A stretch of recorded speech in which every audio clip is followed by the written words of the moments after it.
Hello बच्चों, कैसे हो आप सभी लोग। बच्चों, पिछली क्लास में हमने stoichiometry and stoichiometry coefficient reaction सीखी थी। आई होप आपको क्लियर हुए होंगे। इसमें हमने 39 एग्जाम्पल तक भी कर चुके थे। आज की क्लास में हम न्यू टॉपिक स्टार्ट कर रहे हैं, that is the limiting reagent. What is your limiting reagent, आइए समझते हैं। LR, इसको शॉर्ट में आप लोग बच्चों क्या बोलते हैं, LR। What is your limiting reagent? Limiting reagent, it is nothing but reagent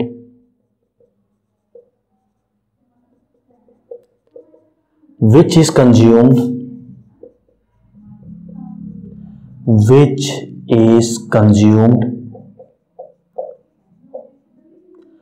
earlier in the reaction,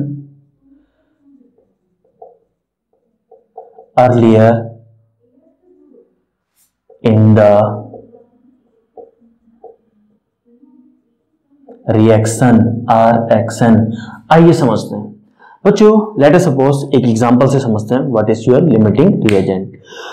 देखिए कोई रिएक्शन हो रही है, लेट अस सपोज, जिसमें A प्लस B मिलके प्रोडक्ट C बना रहे हैं। अब समझिए, लेट अस सपोज आप चॉकलेट का निर्माण कर रहे हैं, चॉकलेट प्रोड्यूस कर रहे हैं, चॉकलेट मैन्युफैक्चर कर रहे हैं। लेट अस सपोज आपके चॉकलेट में वैसे तो बहुत सारे कंटेंट पढ़ते हैं। लेट अस सपोज एज्यूम करते हैं कि आपकी जो चॉकलेट बनती है, नंबर वन वो चोकोस एंड नंबर 2 उसमें शुगर, ये दो की हेल्प से आप चॉकलेट बना रहे हैं। मान लेते हैं C is the Chocos plus S is the sugar. यहां से आपको क्या मिल गया, आपको मिल गई चॉकलेट या प्रोडक्ट P, मिल गया product P। Let us suppose जो चॉकलेट आप लोग क्रिएट करना चाह रहे हैं वो बनाने के लिए आपको 1 unit Chocos and 1 unit sugar की जरूरत पड़ती है, तब जाके 1 यूनिट आपका क्या बनता है, प्रोडक्ट बनता है, मींस चॉकलेट बनती है। लेट अस सपोज बोल रहा हूं समझने के लिए। अब देखिए बच्चों, होता क्या है, आपको पता है अगर आप ये 1 यूनिट देंगे और 1 यूनिट ये प्रोवाइड करेंगे, तब जाके 1 यूनिट आपकी चॉकलेट प्रोड्यूस होने जा रही है। लेट अस सपोज आपके पास चोकोस कम है, आपके पास आधे चोकोस है, मींस 1/2 चोकोस है। अब एक बात बताइए, 1/2 चोकोस हैं। अब 1/2 चोकोस हैं बच्चों, आपको तो पता था क्या, जब 1 unit C plus 1 unit S मिलेगा तब जाके चॉकलेट 1 यूनिट चॉकलेट बनेगी। अब आपके पास आधा ही यूनिट है चोकोस, तो एक बात बताइए, चॉकलेट 1 यूनिट बन पाएगी क्या, कितनी बनेगी, आधी यूनिट। कैसे, आपको पता है ये आधा है तो क्या होगा, ये पूरा का पूरा यूज होगा, इसमें से आधा लेगा। देखो होगा क्या सिचुएशन होगी, ये आपके पास क्या है, ये कम अमाउंट में है, इतना आपको समझ में आ गया। तो let us suppose half C plus ये शुगर, इस पूरे 1 यूनिट शुगर में से आधा शुगर यूटिलाइज करेगा और ये क्या बना देगा, आधा प्रोडक्ट, मींस आधी चॉकलेट आपके लिए, यानी 1 यूनिट यहां बनती थी, हाफ यूनिट चॉकलेट प्रोड्यूस कर देगा। अब होगा क्या, शुगर तो हमारे पास 1 यूनिट थी, लेकिन इसने क्या किया, आधी यूज करी। क्यों, क्योंकि आधे की जरूरत है, आधा प्लस आधा रिएक्ट करके आधा प्रोडक्ट फॉर्म होगा, यानी आपकी शुगर बच गई होगी। तो S minus half S means half S sugar आपकी, जो कि रिएक्ट ही नहीं करी आपके रिएक्टेंट के साथ, ये रिएक्ट ही नहीं करी, तो ये एज इट इज बच गई। यानी आपका लास्ट में फाइनल प्रोडक्ट क्या बचेगा, आपकी हाफ यूनिट चॉकलेट प्रोड्यूस होने जा रही है एंड हाफ S शुगर बचने जा रहा है, यानी आधी यूनिट शुगर की बचने जा रही है। तो बच्चों फाइनल प्रोडक्ट क्या हुआ, यहाँ पे फाइनल प्रोडक्ट डेफिनेटली चॉकलेट है, प्लस ये कुछ शुगर है जो रिएक्ट ही नहीं करी, ये भी तो लास्ट में बच चुकी है। तो फाइनली क्या क्या बचा, अगर आपसे पूछा जाए तो गलती से इसको काउंट करना मत भूलना। तो फाइनल प्रोडक्ट जो बचा है, फाइनली जो बचा है, तो दोनों लिखना। तो बच्चों एक बात बताइए, इन दोनों में खत्म कौन सा हुआ, कंज्यूम पूरा का पूरा कौन सा हो गया, C वाला, क्योंकि कम अमाउंट था, पूरा का पूरा यूज हो गया, इसका आधा यूज हुआ और आपकी चॉकलेट प्रोड्यूस हो गई। तो यहाँ क्या लिखा है, reagent which is consumed earlier in the reaction. इन दोनों में अर्ली कौन सी खत्म हो गई, C पूरा खत्म हो गया, शुगर तो बच गया। तो यानी ये क्या है, C जो था आपका LR था, C क्या था आपका, LR था। क्या आपको बात समझ में आई या नहीं, श्योर। तो ये LR means limiting reagent, means limited है, कम अमाउंट में है, यानी इसके अकॉर्डिंग आपका प्रोडक्ट फॉर्म होगा। ये डिसाइड करेगा कि आपका प्रोडक्ट कितना फॉर्म होगा, क्योंकि आधा था इसलिए प्रोडक्ट आपका आधा फॉर्म हुआ। Is it clear? तो डिसाइडिंग फैक्टर क्या होता है? लिमिटिंग रिएजेंट, जो लिमिट में होता है, लिमिटेड होता है, कम होता है। जब ये लिमिटेड है तो हम इसको क्या बोलेंगे? ER। ER क्या है? Access reagent. क्या है? Access reagent. आई होप आपको इतनी कहानी क्लियर हुई होगी।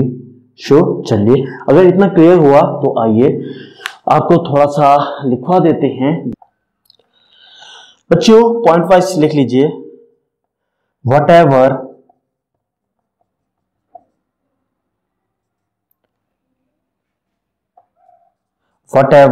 product is formed, whatever product is formed will be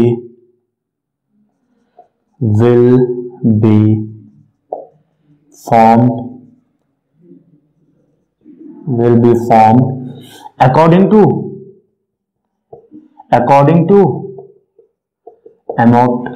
to limiting reagent, according to LR limiting reagent। दूसरा, एक्सेस ऑफ रिएक्टेंट लेफ्ट, जो एक्सेस में था, एक्स्ट्रा था,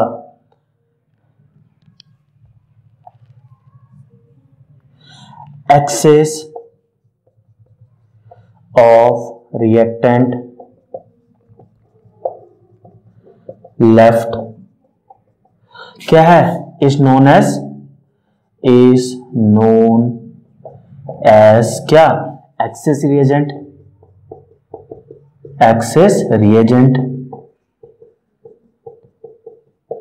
इज इट क्लियर? कोई डाउट? अब बच्चों बात ये आती है, it is known as excess reagent. बात ये आती है आपकी कि अब ये जो लिमिटिंग रिएजेंट कॉन्सेप्ट है, इसकी हमें जरूरत क्या पड़ी? जब आपके रिएक्टेंट 2 या 2 से अधिक होते हैं और अगर उनका अमाउंट दिया है, लेट अस सपोज ये 4 kg है और ये 10 kg है, यानी कभी 2 रिएक्टेंट या 2 से अधिक रिएक्टेंट रिएक्ट कर रहे हैं और उनका अमाउंट दे दिया कि ये 4 kg है, ये 10 kg है, तो इन दो के अकॉर्डिंग किसके अकॉर्डिंग आपका प्रोडक्ट फॉर्म होगा? हमने देखा LR के अकॉर्डिंग प्रोडक्ट फॉर्म होगा। तो वही, तो जब भी आपका 2 रिएक्टेंट या उससे अधिक रिएक्ट करते हैं तो उस समय आपको किसके अकॉर्डिंग प्रोडक्ट फॉर्म होता है? LR के अकॉर्डिंग फॉर्म होता है। उस समय LR कॉन्सेप्ट आपको अप्लाई करना है। बात समझ में आ रही है? पॉइंट वाइज लिखवा देता हूं ताकि आपके नोट भी प्रिपेयर हो जाएं।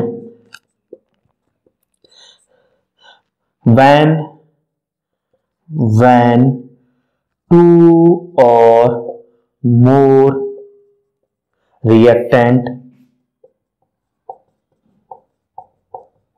are used, when 2 or more reactant are used, then product is formed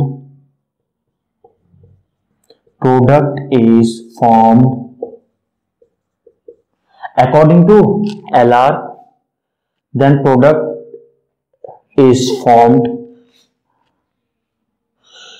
या ऐसे लिख सकते हैं when 2 or more reactants are used, then it is required to use LR concept, then it is required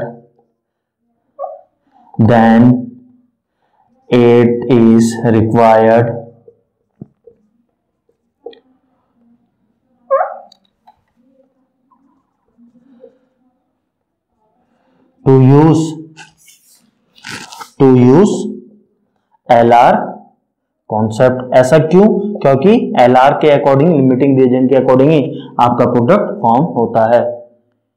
अब बच्चों इतनी बात तो आपको समझ में आ गई है, LR की हमें जरूरत क्यों पड़ी, ये हम टॉपिक क्यों पढ़ रहे हैं, ये टॉपिक हम सीख क्यों रहे हैं। अब बात ये आती है, हम पहचानेंगे कैसे इन दो में से आपका क्या लिमिटिंग LR कौन सा है। LR जैसे हमें पता चलेगा, AR हमें पता चल जाएगा, बट LR पहचानेंगे कैसे? आइडेंटिफिकेशन। तो हम नेक्स्ट देखने जा रहे हैं आइडेंटिफिकेशन। तो बच्चों यहीं पे लिख दिया जाए। चलिए एक काम करते हैं, आइए कोशिश करते हैं, अगर यहाँ पे आ गया बहुत अच्छी बात है। Identification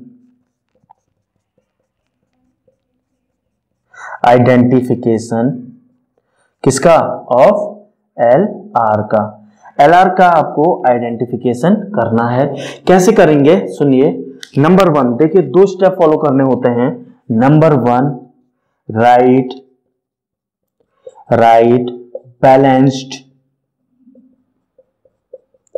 balanced chemical reaction, right balanced chemical reaction. Number 2 क्या है, डिवाइड या कैलकुलेट रेशियो ऑफ, किसका, calculate ratio of moles, calculate ratio of moles of reactant given to their stoichiometry coefficient. क्या मतलब है समझिए। Calculate ratio of moles of reactant given to their stoichiometric coefficient respectively. आइए समझते हैं इसको।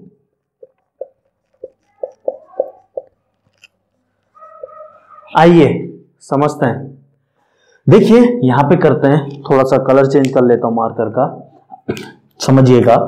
लेट अस सपोज आपको दी हुई है क्या, N2, let us suppose N2 plus 3H2 gives you, चलिए वाटर का एग्जांपल लेते हैं पहले। N2 plus again H2 plus half O2 gives you H2O। Is it clear? अब यहां पे आपको दिया हुआ है, देखिए LR कॉन्सेप्ट कब लगाना है, ये तो बैलेंस केमिकल रिएक्शन है। अब आपको बोल रखा है क्या, आपको बोल रखा है 4 ग्राम, आपके पास 4 ग्राम छोड़िए, डायरेक्ट मोल में लिखते हैं। आपको बोल रखा है मोल्स, आपको बोला है लेट अस सपोज इसके 2 मोल्स हैं, इसके 2 मोल्स हैं, एंड आपसे बोला है इसके आपने लिए हैं 8 मोल्स, इसके लिए हैं 8 मोल्स, यानी एक अब इतना दिया है। अब इनमें LR कैसे है बच्चों, कैसे कैलकुलेट करेंगे, साइड में रफ में कैलकुलेशन करेंगे। क्या करेंगे, इसके मोल से इसके कोफिशिएंट यानी 1 से डिवाइड करेंगे, इसके मोल से इसके स्टोइकियोमेट्रिक कोफिशिएंट। पहले देखिए बैलेंस है, हाँ बिल्कुल बैलेंस है। अब देखिए कैसे रेशियो निकालना है, रफ में काम करेंगे। जो ये मैं काम करने जा रहा हूं ये काम इसके लिए H2 के लिए निकाल रहे हैं। मोल्स हैं 2, कोफिशिएंट है 1, ठीक है। दूसरा मोल्स हैं 8, कोफिशिएंट है हाफ। इसको सॉल्व करेंगे तो 2 आया, इसको सॉल्व करेंगे तो 16। एक बात बताइए, इन दोनों रेशियो में कौन सा रेशियो कम है, डेफिनेटली H2 वाला कम है रेशियो। तो H2 वाला कम है तो बच्चों ये बन गया आपका LR, तो H2 आपका बन गया LR। एंड जो प्रोडक्ट फॉर्म होना है LR के अकॉर्डिंग, यानी 1 मोल से बनता है 1 मोल H2O, तो 2 मोल से कितना बनेगा, 2 मोल H2O। क्या आपको आंसर समझ में आया? तो ये 2 मोल से कितना बनने जा रहा है बच्चों, ये कितना बनने जा रहा है, 2 मोल से 2 मोल H2O। This is the right answer. अब काफी बच्चे क्या करते हैं, जिसको LR कॉन्सेप्ट नहीं पता होता है, कंफ्यूज हो जाते हैं। इसके अकॉर्डिंग आधे से 1 बन रहा है तो 8 से 16, वो 16 मोल को टिक करके आते हैं। अरे बच्चों ये एक्स्ट्रा एक्सेस में है, ये एज इट इज थोड़ा बहुत इसके साथ रिएक्ट करेगा, बाकी एक्सेस में बच जाएगा। तो इसके अकॉर्डिंग तो प्रोडक्ट फॉर्म ही नहीं हो सकता है, कम के अकॉर्डिंग फॉर्म होगा, तो जिसका 2 मोल टिक करके आएगा दैट इज राइट आंसर। क्या आप एक और एग्जांपल देखने के लिए तैयार हैं, देखना चाहेंगे? चलिए स्पेस कंस्ट्रेंट हो रहा है, चलिए करना चाह रहे हैं। वैसे आपको समझ में आ चुका होगा, समझ में आ गया तो आइए एग्जांपल प्रैक्टिस करते हैं और क्लियर होगा आपका कॉन्सेप्ट। आइए बच्चों एक और एग्जांपल देखते हैं LR पहचानने का। अगर आप LR पहचान लेंगे तो आपके लिए काफी इजी हो जाएगा क्वेश्चंस करना। आइए देखिए बच्चों, एग्जाम्पल देख रहे हैं, आइए नाइट्रोजन का एग्जाम्पल ले लेते हैं। आइए देखिए, N2 plus 3H2 gives you 2NH3। Is it clear? कोई डाउट? No doubt. क्या ये बैलेंस है? दो नाइट्रोजन एटम, दो नाइट्रोजन एटम, 3 दूना 6, हाइड्रोजन कितना है? 3 दूना 6, बिल्कुल बैलेंस्ड है। अब आपको क्या दिया हुआ है? देखिए आपको दिया हुआ है ये वेट, ये आपको दिया हुआ है 28 gram. Is it clear? And ये आपको दिया हुआ है ये भी 28 ग्राम। Is it clear? अब आपको बताना है इन दोनों में से LR कौन सा होगा। अब दोनों का अमाउंट दे दिया, आपको पता है अगर अमोनिया बनाना है तो इसके 3 मोल लगते हैं हाइड्रोजन के, एंड नाइट्रोजन का 1 मोल लगता है। जब इसको 3 दोगे, इसको 1 दोगे, तब जाके 2 अमोनिया के आपके क्या बनेंगे? मॉलिक्यूल बनेंगे, या 2 मोल अमोनिया बनेगा। Is it clear? अब देखते हैं, आइए LR पहचानना है। सबसे पहले इसको मोल्स में कन्वर्ट कर दीजिए। 28 ग्राम दिया है, इसका मतलब कितने मोल्स दिया है? मोल्स में कन्वर्ट करिए, इसका मतलब हो गया कितने मोल्स? 28 बाई इसका मोलर मास। N2 दिया है, नाइट्रोजन का कितना होता है? 14, लेकिन N2 है 14 टू जा 28, यानी क्या दिया है? ये 1 मोल है बच्चों। 28 ग्राम दिया है मतलब 1 मोल दिया है। गलती मत कीजिएगा, काफी बच्चे 14 से डिवाइड कर देते हैं और क्वेश्चन स्टार्ट ही गलत करते हैं, तो आंसर तो गलत ही आएगा। ये दिया है 28 ग्राम, आइए इसको मोल्स में कन्वर्ट करते हैं। Weight upon gram molar mass या मोलर मास, हाइड्रोजन का मोलर मास 1, तो 2 हाइड्रोजन है तो कितने? 2 से डिवाइड करेंगे। Is it clear? Is it clear? तो कितना हो गया? 14। कितना हो गया? 14। कितना हो गया? 14। अब आपको क्या दिया था? आपको क्या बोला था? यानी असल में आपको 28 ग्राम दिया है, ये भी 28 ग्राम, ये 28 ग्राम दिया है, मतलब ये दिया हुआ है आपको 1 मोल। ये क्या दिया हुआ है आपको? 1 मोल दिया हुआ है। एंड ये कितना दिया हुआ है? 14 मोल दिया हुआ है। बच्चों एक बात बताइए, कैसे पहचानेंगे कौन सा LR है? मैंने बोला था रफ में लिखिएगा, रफ में करिएगा, वहीं पे कैलकुलेशन करते हैं और आप गलत करके आते हैं एग्जाम में। रफ में साइड में रेशियो निकालिए, mole with respect to coefficient, 14 mole with respect to coefficient, ये हो गया 1/1, और दूसरा हो गया 14/3। बच्चों ये कितना हो गया? 14/3, 4 जा 12, 3 4 जा 12, 3 5 जा 15, यानी 4 पॉइंट समथिंग, 4.8 मान लीजिए, लगभग समझ में आ रहा है। तो ये है 4.8, ये है 1, यानी कम कौन सा है? आगे वाला, यानी कौन सा है? LR, N2 LR है। क्या आप लोग पहचान पाए? This is your LR। तो डेफिनेटली ये एक्सेस में बचेगा। तो क्वेश्चन ये पूछ देता है कितना एक्स्ट्रा अमाउंट बचा, कितना एक्सेस बचा, वो भी हम अभी और एग्जांपल करेंगे। तो आई होप आपको ये चीज भी क्लियर हुई होगी। श्योर? समझ में आया या नहीं? LR पहचानना बहुत जरूरी है। रियलिटी में कभी भी आप कोई 2 प्रोडक्ट बनाते हैं, कोई भी प्रोडक्ट बनाते हैं, किसी भी चीज को रिएक्ट करवाएंगे तभी प्रोडक्ट बनेगा। अब आपने रिएक्टेंट का कितना कितना अमाउंट लिया है, उस पर डिपेंड करेगा आपका प्रोडक्ट कितना फॉर्म होना है। तो असल में जो ये टॉपिक हम पढ़ रहे हैं वो रियल टॉपिक पढ़ रहे हैं, रियलिटी पढ़ रहे हैं। रियल में होता क्या है, किस किस चीज की जरूरत पड़ती है, क्या क्या हमें समझने की जरूरत है। क्या आपको इतना क्लियर हुआ? क्या हम एग्जाम्पल प्रैक्टिस करें?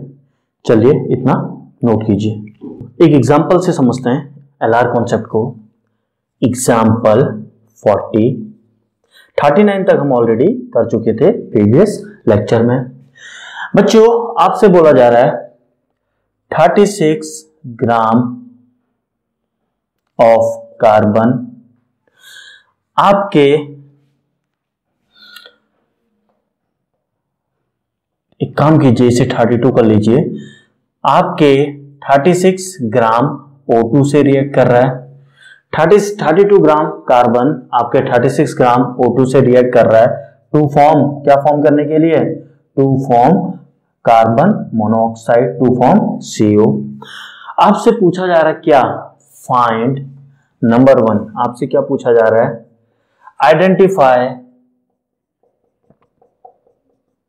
आइडेंटिफाई LR एंड ER क्या है? ER access reagent.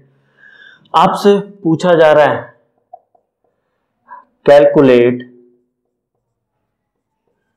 Calculate moles of क्या? CO formed. कितना मोल्स आपका CO बना? आपसे पूछा जा रहा है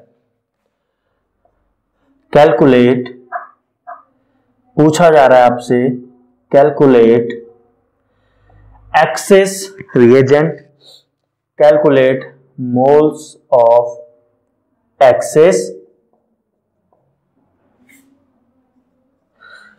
रिएजेंट।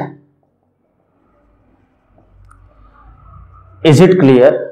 आपसे बोला जा रहा है कमेंट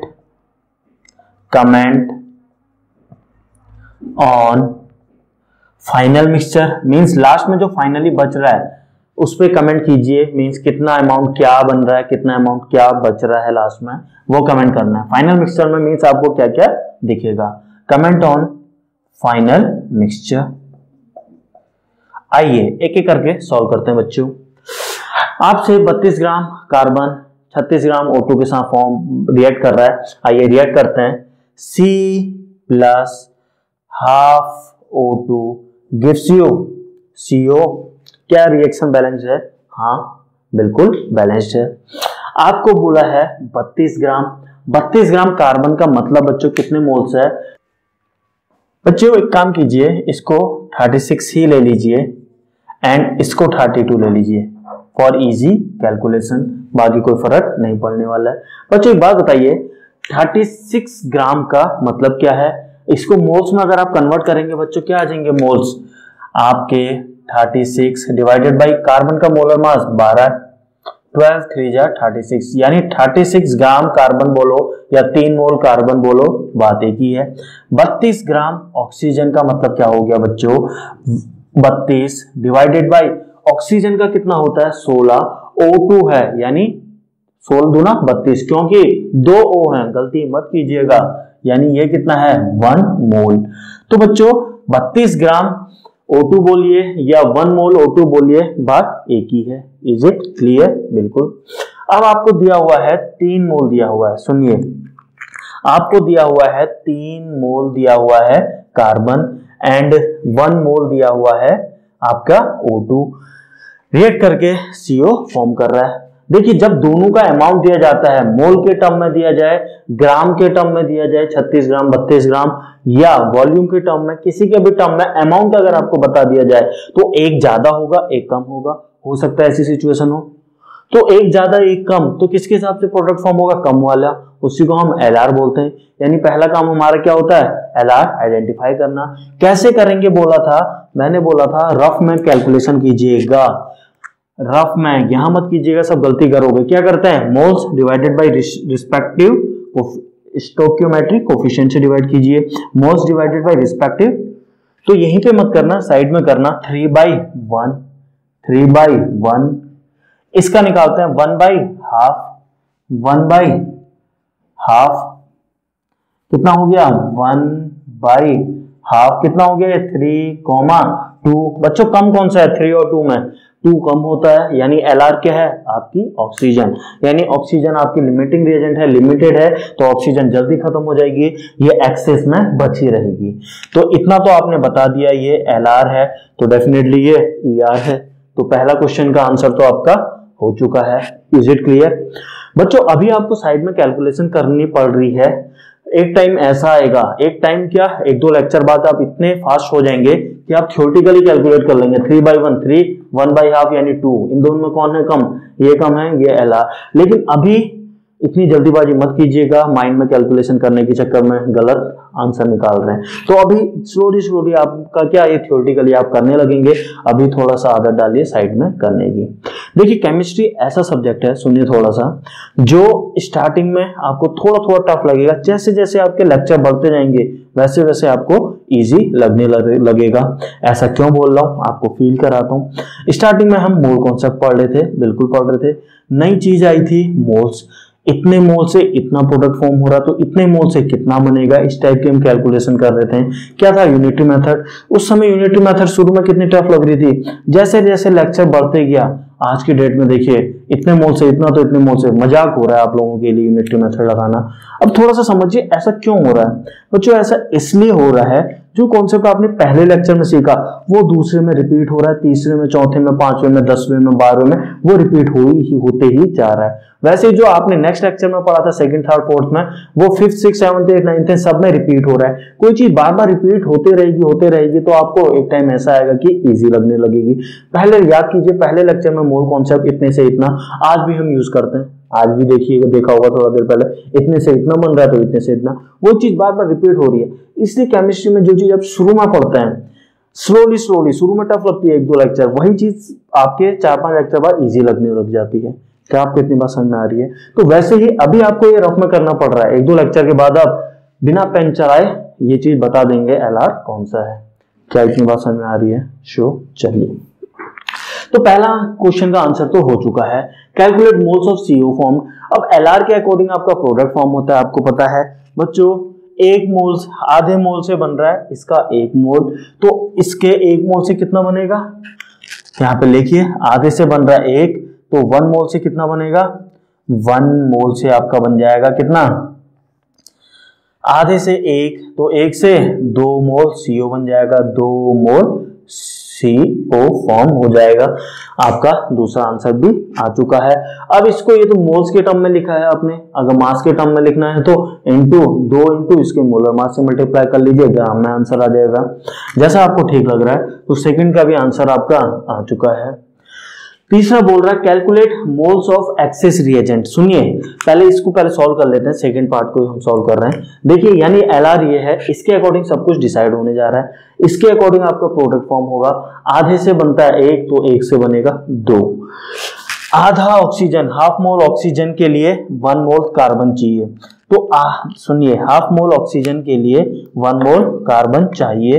तो एक बात बताइए, आधे के लिए 1 चाहिए तो 1 मोल आप यूज कर रहे हैं अमाउंट, 1 मोल के लिए कितना चाहेगा, आधे के लिए 1 यानी डबल, तो 1 के लिए 2 मोल की जरूरत होगी। कितनी की जरूरत होगी, 2 मोल की जरूरत होगी बच्चों।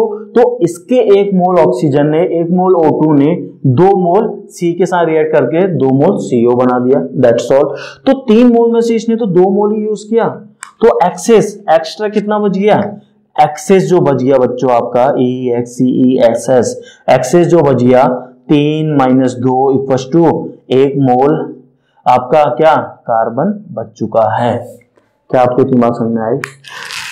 तो बच्चों तीसरे का आंसर भी आपका आ चुका है, calculate moles of access reagent. जो एक्स्ट्रा बच गया रिएजेंट, तो कितना बचा एक्स्ट्रा, 1 मोल कार्बन बचा। ये तो लिमिटिंग रिएजेंट है, लिमिटेड है, ये तो पूरा कंज्यूम हो जाएगा, ये बच जाएगा। कितना बच रहा है, 1 मोल कार्बन। ग्राम में कन्वर्ट करना है तो 1 इंटू मोलर मास यानी 12 से मल्टीप्लाई कर लीजिए, यानी 12 ग्राम आपका बच चुका है, या बोल दीजिए 12 ग्राम आपका कार्बन बच चुका है। बात एक ही है। तो आपका तीसरे का आंसर भी आ चुका है। Is it clear? अब पूछ रहा है कमेंट ऑन फाइनल मिक्सचर। बच्चों जब ये दोनों रिएक्ट हुए होंगे तो फाइनल ये बना होगा। अब जब आपने रिएक्ट हो गए, आपको क्या रिएक्ट होते हुए कुछ चीज दिखाई दे रहा है?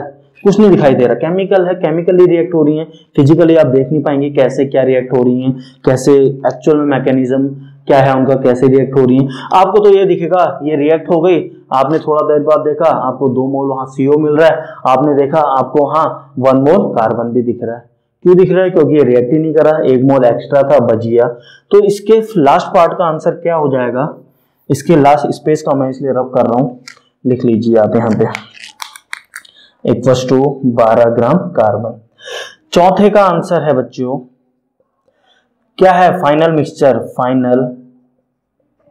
फाइनल मिक्सचर में आपको क्या मिलने वाला है? फाइनल मिक्सचर में आपको 2 चीज मिलने वाली हैं। क्या क्या मिलने वाला है? एक मिलने वाला है 2 मोल CO मिलने वाला है, एंड ये बचा है एक्सेस 3 - 2 1 मोल कार्बन भी फाइनल मिक्सचर में दिखने वाला है। क्या आपको इतनी बात समझ में आई? This is the final answer. I hope आपके कॉन्सेप्ट एलआर एंड उससे रिलेटेड जो जो क्वेश्चन जो जो पॉसिबिलिटीज होती है वो सब क्या क्या पूछे जा सकते हैं, मैंने एक ही क्वेश्चन में आपके कॉन्सेप्ट क्लियर करने की कोशिश करी। आई होप आपको क्लियर हुआ होगा। श्योर, चलिए इतना नोट कीजिए। एग्जाम्पल 41। आइए बच्चों एलआर कॉन्सेप्ट पे एक और एग्जाम्पल, जनरल एग्जाम्पल उठाते हैं। आइए देखिए, आपसे बोला जा रहा है ए 3a plus 2b plus 2b plus c gives you a3b2c। ये कोई प्रोडक्ट है, ये तीन इस ऐसे रिएक्ट कर रहे, आपका प्रोडक्ट ये फॉर्म होगा, कुछ होगा। इन जनरल हमने एक जनरल रिएक्शन दिया है। आपसे बोला जा रहा है स्टार्टिंग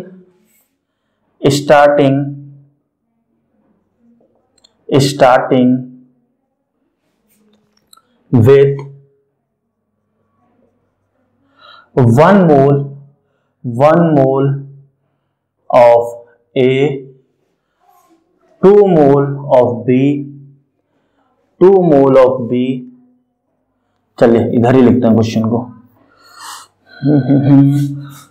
चलिए यही लिख लेते हैं। 2 moles of B and 3 moles of C। Calculate moles of product formed। Calculate amount of product formed। आइए समझते हैं बच्चों, आपको तीनों के मोल्स दिए हैं, यानी आपको तीनों का अमाउंट दिया है। इनमें से कोई ना कोई एलआर होगा, जो कम होगा वो एलआर होगा, उसके अकॉर्डिंग आपका प्रोडक्ट बनेगा। तो कितना प्रोडक्ट बनेगा वो आपको डिसाइड करना है। आइए सॉल्व करते हैं। 3a plus 2b plus c। पहले ये देखिए क्या ये बैलेंस्ड है, ढंग से देखिए क्या ये बैलेंस्ड है। हाँ ये बैलेंस्ड है। Is it clear? अब आपको क्या दिया हुआ है, 1 मोल ए के दिए हुए हैं, 1 मोल ए के दिए हुए हैं एंड 2 मोल आपके डी के दिए हुए हैं, 3 मोल आपको सी के दिए हुए हैं। अब पहले आपसे बोला था क्या, एलआर पता करने के लिए रफ में रेशियो निकालिए साइड में। 1/3, 2/2, 3/1, 1/3, 2/2 यानी 1 एंड 3/1। बच्चों ये सॉल्व करके आया 1 यानी 0.33, ये सॉल्व करके आया 2, ये सॉल्व करके आया 3। सबसे कम कौन सा दिखाई दे रहा है, ए। सबसे कम क्या दिखाई दे रहा है, 1 मोल ए, यानी ए आपका सबसे कम रेशियो है, ये रेशियो सबसे कम है। तो ये आपका क्या है, एलआर। आपने पता लगा लिया आपका एलआर इन तीनों में कौन सा है। क्या आपको इतनी बात समझ में आई? एलआर पता चल गया तो बस खत्म क्वेश्चन। 3 से बनता है 1, ये 1 मोल है ना, आगे से 1 लिखा है। 3 से बनता है 1, यहाँ पे चलिए सिस्टमैटिक सॉल्व करें।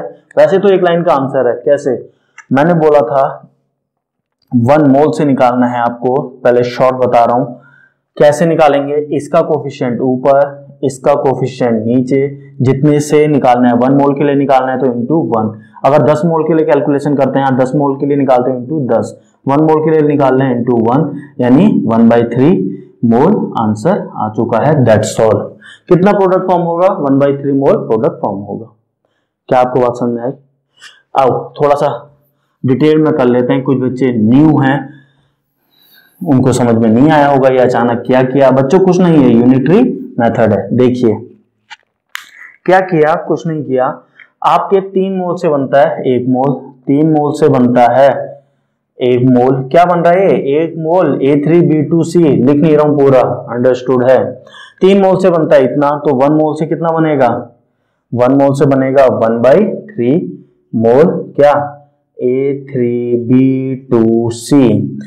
तो 1 मोल से निकालना है, तो 1 मोल से तो निकाल चुके हैं, 1/3 मोल A3B2 आंसर हो चुका है।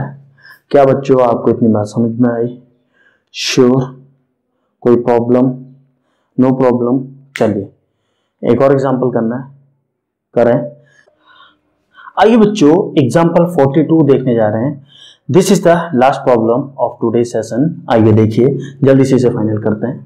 देखिए एग्जाम्पल 42 मैं बता रहा हूँ क्वेश्चन ये है 3 mole of KI plus and 2 mole of I2 are reacted with excess of HNO3।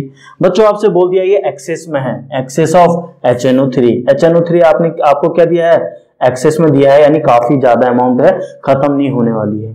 Access का मतलब आपसे पूछा जा रहा है volume of NO2 gas evolve eight NTP। NTP एक था, STP एक है NTP। NTP ओल्ड वाला, ओल्ड में कितना लेते थे आप 22.4 लीटर, यानी NTP में निकालना है आपको वॉल्यूम, तो 22.4 लीटर से आपको लास्ट में मल्टीप्लाई कर देना है, दैट्स ऑल, इससे ज्यादा कुछ भी नहीं है।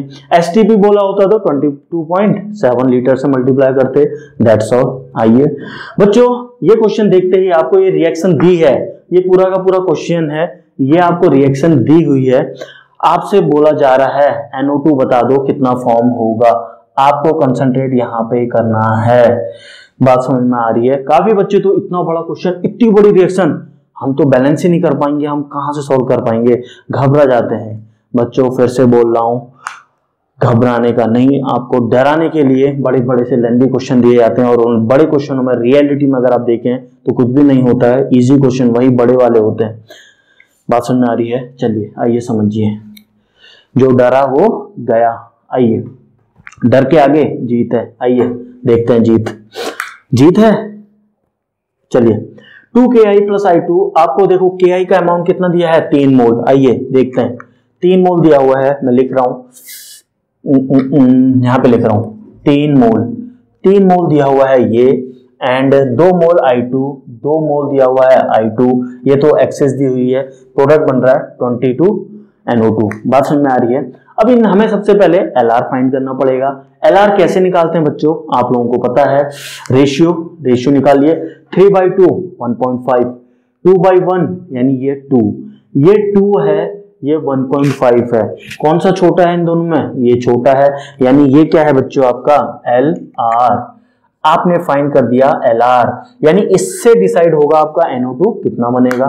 आओ करते हैं, 2 मोल से बच्चों अब शॉर्टकट अपना रहे हैं, 2 से बनता है 22। आइए देखिए, तो 3 मोल से कितना बनेगा, शॉर्ट करें या लेंदी, चलिए शॉर्ट करेंगे, बहुत हो गया। 2 मोल से बनता है 22, तो 3 से कितना बनेगा NO2, 3 से बच्चों बनेगा आपका, जिसका निकालना है वो ऊपर, इसका कोफिशिएंट नीचे, जितने की कैलकुलेशन करनी है 3 मोल के अकॉर्डिंग कैलकुलेशन करनी है, इनटू 3 मोल आपके क्या आ गए NO2 आ चुके हैं। क्या आपको इतनी बात समझ में आ रही है? कैलकुलेट करिए भैया ये तो मोल है, आपको क्या बताना है, मोल्स के टर्म में बताना है क्या, आपसे वॉल्यूम पूछ रहा है NO2 का वॉल्यूम पूछ रहा है, तो किससे मल्टीप्लाई करेंगे, 22/2 हो जाता है 11 3 जा 33, ये तो हो गया 33, इनटू कर दीजिए 22.4 अगर लीटर में कन्वर्ट करना चाहते हैं, ये क्या हो गया बच्चों, चलिए ठीक है, ये आ गया लीटर, LIT। बच्चों मल्टीप्लाई कर लेंगे, आइए करते हैं कैलकुलेशन आपके सामने। 2 2 4 33 से मल्टीप्लाई करना है, 4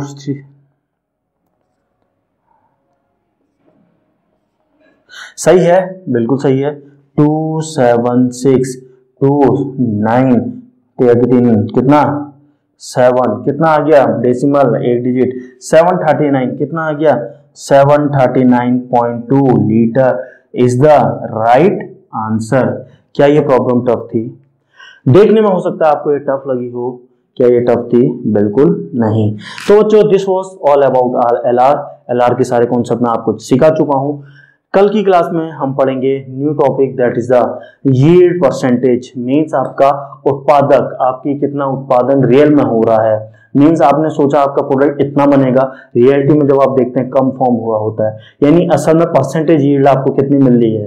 बात समझ में आ रही है? कल इस न्यू टॉपिक के साथ आगे बढ़ेंगे, लेकिन ये न्यू टॉपिक में डेफिनेटली LR कॉन्सेप्ट यूज होगा, स्टोइकोमेट्रिक कोएफिशिएंट डेफिनेटली यूज होगा। तो मेरी आप लोगों से यही रिक्वेस्ट है, तो थोड़ा सा मेहनत करके आइएगा नेक्स्ट लेक्चर में। तो बच्चों मिलते हैं नेक्स्ट लेक्चर में, till then thank you and have a nice day.